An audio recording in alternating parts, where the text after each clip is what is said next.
power of silence. Reclaiming your energy in a loud world.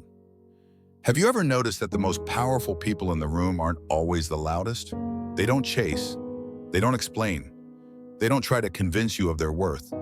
They just are, and when they're no longer available, you feel it, like a sudden drop in temperature. That's not arrogance. That's not ego. That's presence. That's the quiet power of pulling back, a skill most people never learn because they're too busy trying to be seen, heard, and needed. This isn't about playing games. It's not manipulation. It's the art of recognizing your energy as currency. Most people live their entire lives overdrawn, giving, explaining, responding, justifying, and wondering why they feel empty. It's not because they're weak, it's because they were taught that being accessible meant being valuable. But real power doesn't live in availability. It lives in discernment. When you're always there, always responding, always giving, people begin to see your presence as a given. Your energy becomes background noise, expected, not appreciated. But the moment you pull back, the atmosphere changes. Your silence disrupts the pattern. Your absence echoes louder than any words you could have said. Think about it. In a group chat, you're the first to respond. You explain, you clarify, you calm the tension. Then one day, you don't. You leave a message on read. You let the silence sit, and suddenly people feel it. They wonder, they notice, not because they miss your words, but because they miss your energy. The loop is broken. The dynamic starts to crack. That moment, that pause before you respond, that choice not to engage, it holds more power than any argument or defense. It's the moment where the script fails. And in that space, you begin to reclaim something sacred, your power. In every relationship, a silent transaction is happening, not just of love or connection, but of access, emotional access. When you're the fixer, the peacemaker, the explainer, people don't just rely on your help.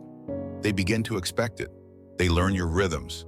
They know when you'll cave, when you'll comfort, when you'll crack a joke to ease the tension. And over time, they stop relating to you. They relate to your patterns. That's not intimacy. That's programming. We've been conditioned to confuse emotional availability with love. You think being there, no matter the cost, makes you a good friend, a good partner, a good person. But are you being loved or are you being used?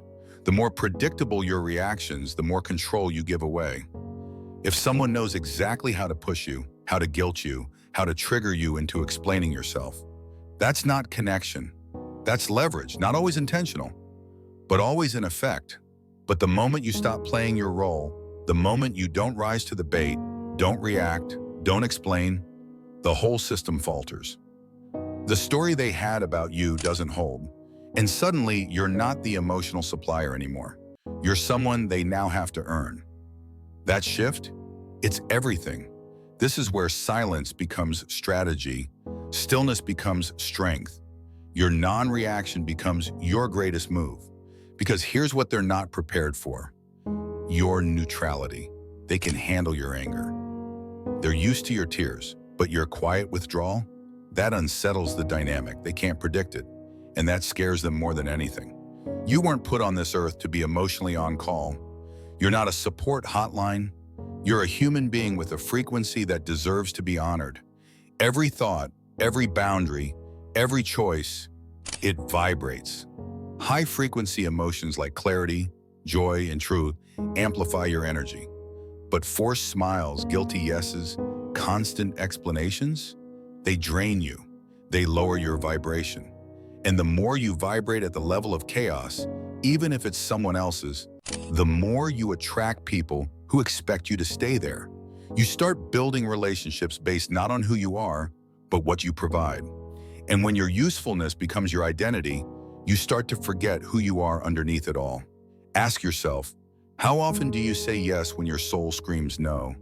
How often do you pick up the phone when your body just wants to rest? How often do you justify your boundaries because silence makes you feel guilty? This is the trap. We've been conditioned to believe that being drained is being loving. That exhaustion is a badge of honor. That shrinking ourselves to keep others comfortable is noble. But it's not. It's self-erasure. Every yes that betrays your peace is a step away from your alignment. Burnout isn't just mental or physical, it's spiritual. It's the slow decay of your soul from years of saying yes to everything but yourself. And the hardest part? Most people won't notice. They'll take your support, your time, your energy, and never once ask what it cost you to give it. So here's the truth you need to hold tight. You don't owe anyone your energy. You don't owe anyone your constant availability. You don't need to be loud to be powerful. Your silence can be your boundary. Your stillness can be your resistance. Your time is sacred. It's not renewable. Every minute you spend placating someone else's dysfunction is a minute you're not spending building your truth. This isn't about cutting people off.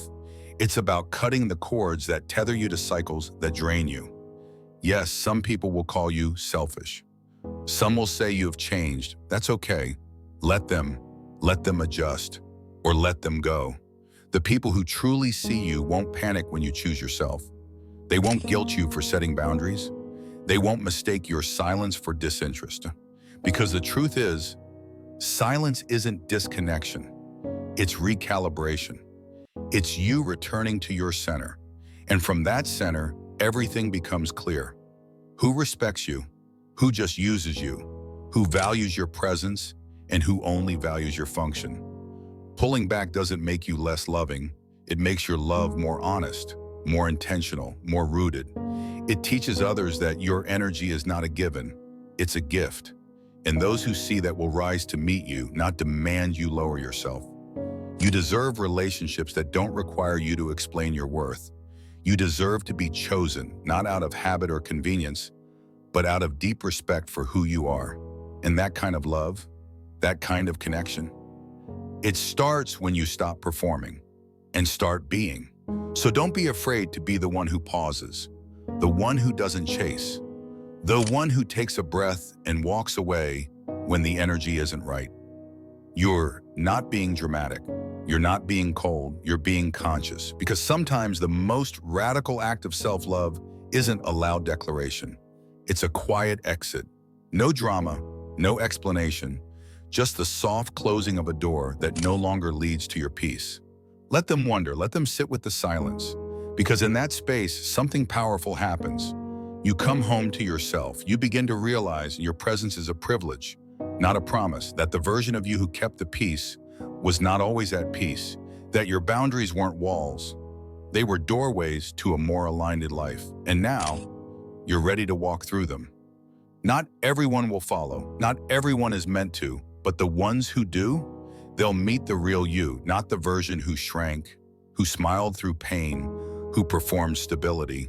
They'll meet the you who speaks less, but says more, who gives less, but loves deeper, who no longer negotiates their value in rooms they've outgrown. That's the power of silence. Not absence, not avoidance, alignment. And when you live from that place, that quiet, grounded, unwavering center, you don't need to shout to be heard. You just need to be.